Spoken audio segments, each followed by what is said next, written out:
अस्सलामु अलैकुम नाज़रीन, आज हम बात करेंगे इस अजीम हस्ती के बारे में जिनकी ज़िंदगी पूरी इंसानियत के लिए मशल रहा है।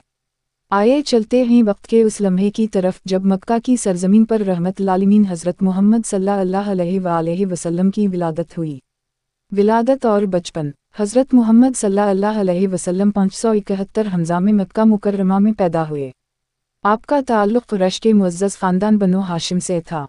वालिद का नाम अब्दुल्लाह, वालिदा का नाम आमना था।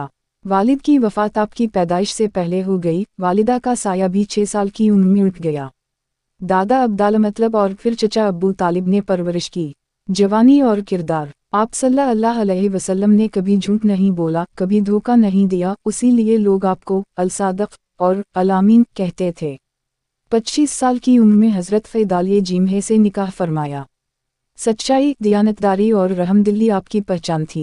नबुवत का ऐलान। 40 साल की उम्र में गार हिरा में पहली वही नाज़िल हुई। हज़रत जिम बेरे अलिफ या हमज़ा इलाम ने कहा, अक़ूरा यानी पढ़। इसके बाद दावत हक़ का आगाज़ किया, पहले खुफिया तौर पर फिर अलानिया। मक्का से मदीना हिजरत। किफ़ार मक्का की मुखालफत बढ़ती गई, बिलाखिर अल्लाह के हुक्म से मदीना हिजरत की। मदीना में आपने मिसाली इस्लामी रियासत कायम की। इस्लाम की फ़तह और इख़लाक़। मक्का की फ़तह के वक्त भी आप सल्लल्लाहु अलैहि वसल्लम ने दुश्मनों को मुआफ़ कर दिया। कभी किसी से इंतकाम नहीं लिया, हमेशा दरगुज़र किया। हर गरीब, यतीम, गुलाम, औरत, बुजुर्ग सबके लिए रहमत बनकर आए।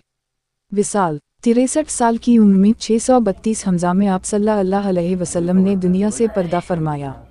आपकी कब्र मुबारक मदीना मुनव्वरा में मस्जिद नबवी में मौजूद है। हज़रत मोहम्मद सल्लल्लाहु अलैहि वसल्लम की ज़िंदगी का हर लम्हा हमें मोहब्बत, बर्दाश्त, सच्चाई, इंसाफ और कुर्बानी का सबक देता है। अगर हम चाहते हैं कि दुनिया में अमन, खुशहाली और भाईचारा हो तो हमें आप सल्लल्लाहु अलैहि वसल्लम की सीरत पर अमल करना होगा। अगर आपको ये वीडियो पसंद आए तो लाइक करें, शेयर करें और हमारे चैनल को सब्सक्राइब करें।